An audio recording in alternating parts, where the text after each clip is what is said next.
Putri kecil yang baru saja memakai 3 gelang menunjukkan ekspresi kesakitan. Itu sakit. Tiba-tiba, gelang itu perlahan merayap ke dalam kulit sang putri. Dia ingin melepas cincin itu. Tapi gelang itu memasuki nadinya.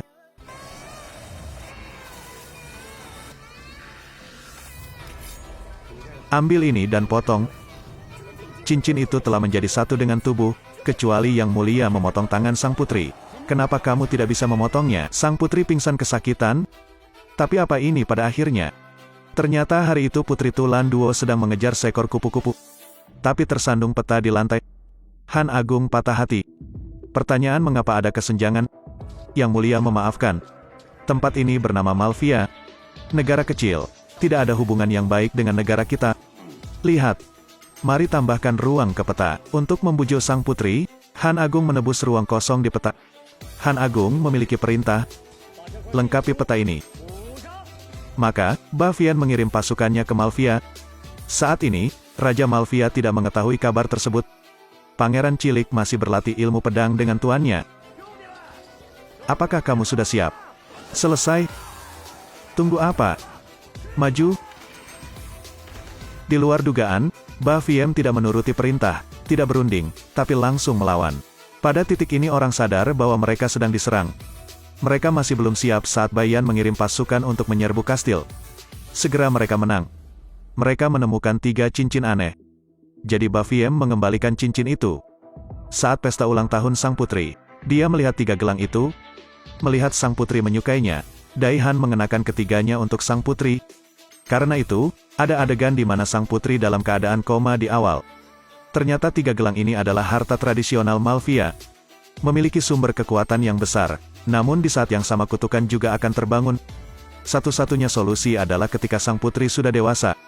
Pelamarnya yang bisa menjawab 3 teka-teki dari 3 gelang akan mematahkan kutukannya. Tetapi jika jawabannya salah, orang tersebut harus mati. Pangeran kecil Malvia tidak mati. Dia dikirim ke Han Agung, tetapi kehilangan ingatannya. Agar identitasnya tidak terungkap, tuannya memberinya nama bernama Mata Biru. Lem Enhan melihat kembang api. Jelas sangat cantik, tetapi di mata sang putri, semua warna telah hilang. Sang putri menjadi tertutup, selama 18 tahun tidak keluar. Dia tidak ingin berhubungan dengan siapapun. Baviem mengajarkan seni bela diri kepada sang putri. Tapi cincin itu memiliki kekuatan magis. Kecepatan yang sangat gesit, Bayan terkejut. Ketika Bayan hendak memberinya pelajaran, seseorang berlari ke sampingnya. Apakah manusia? Penindasan wanita? Tak tahu malu. Orang ini adalah Lem Enhan. Awalnya ingin menyelamatkan sang putri, tapi dia tidak harus mengubah lawan Bayan.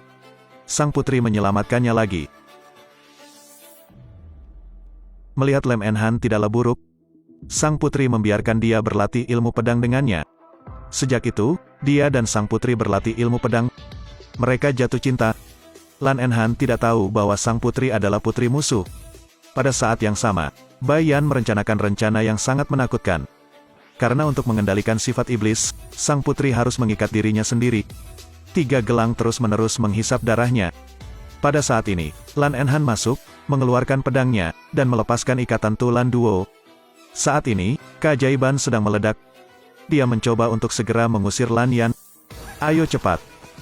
Karena agar tidak terlibat dengan Lem Enhan, Tulan Duo harus berbohong. Aku tidak ingin melihatmu lagi.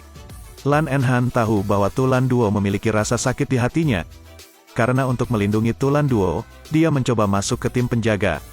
Ketika seseorang menjawab kuis, dia berdiri. Karena dia tidak ingin Tulan Duo menderita lebih banyak siksaan. Ketika Daihan melihat seseorang menjawab teka-teki itu, dia senang. Tapi banyak orang meninggal. Saat ini teka-teki pertama dimainkan.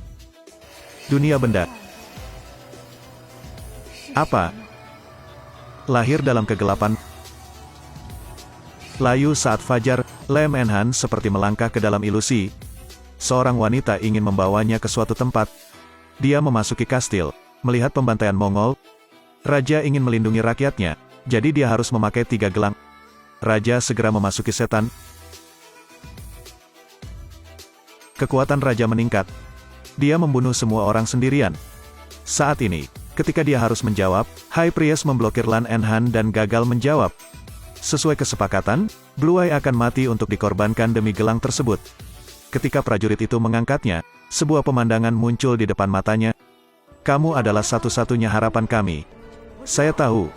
Jawabannya adalah harapan. Di saat yang sama, gelang biru di tangan Tulan Duo tiba-tiba hancur. Lan Enhan juga diselamatkan. Tinggal 2 kalimat lagi kan, dia akan mendapatkan sang putri. Namun Ba Fian mengambil pecahan gelang biru itu dan juga memberikan perintah kepada bawahannya.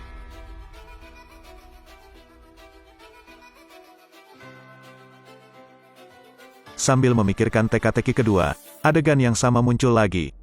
Dia melihat raja masuk dan kemudian membunuh semua orang, bahkan ratu. Sekarang saatnya untuk menjawab. Algojo memotong potongan daging pertamanya. Dia jatuh ke dalam mimpi. Ketika dia melihat raja, setelah sadar kembali, dia sangat kesakitan. Dia tidak bisa menerima semuanya. Jadi dia bunuh diri. Darah. Ini darah segar. Jawabannya adalah darah segar. Cincin kuning Tulan Duo tiba-tiba pecah. Ayo cepat, kembang api. Pelayan itu dihentikan oleh orang lain. Orang-orang ini adalah bawahan Bai Yan. Mereka ingin Lan Yan mati. Tulan Duo memandangi kembang api yang padam. Dia terbang ke alun-alun untuk menyelamatkan Lan Enhan. Tapi Lan Enhan tidak bisa bahagia karena dia mengingat semuanya. Dia adalah pangeran kecil Malvia. Penyelamatnya adalah tuannya. Setelah mengetahui kebenarannya, Lan Enhan ingin pergi. Karena dia tidak tahu bagaimana menghadapi Tulan Duo. Namun saat dia pergi, dia dikejar oleh bawahan Bai Yan. Untungnya, Tulan Duo menyelamatkannya. Tulan Duo ingin mengetahui jawaban dari teka-teki terakhir. Tapi Lan Enhan hanya ingin pergi karena dia sudah tahu segalanya. Tulan Duo memintanya untuk menjawab teka-teki terakhir. Tetapi Lan Enhan tidak mau menjawab. Tapi jawabannya adalah darah pemilik gelang itu. Cincin merah itu pecah seketika. Tubuh Tulan Duo juga mulai berubah. Matanya bisa melihat warna lagi. Untungnya, Lan Enhan tidak mati. Karena hati Malvian ada di sisi kanan. Saat ini, Ba Fian telah mengumpulkan pecahan dari 3 cincin. Imam besar melemparkan pecahan ke danau. Air hitam menutupi tubuh Bai Yan.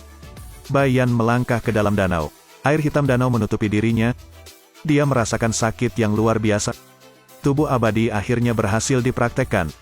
Bai Yan sekarang abadi. High Priest sangat gembira.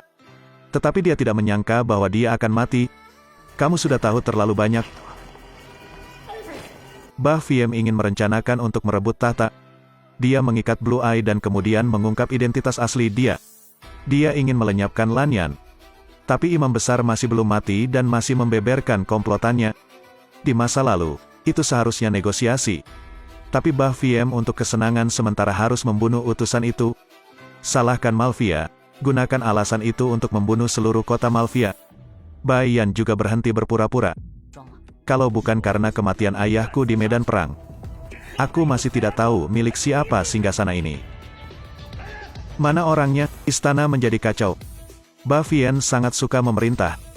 Dia menyuruh raja untuk memotong dirinya sendiri.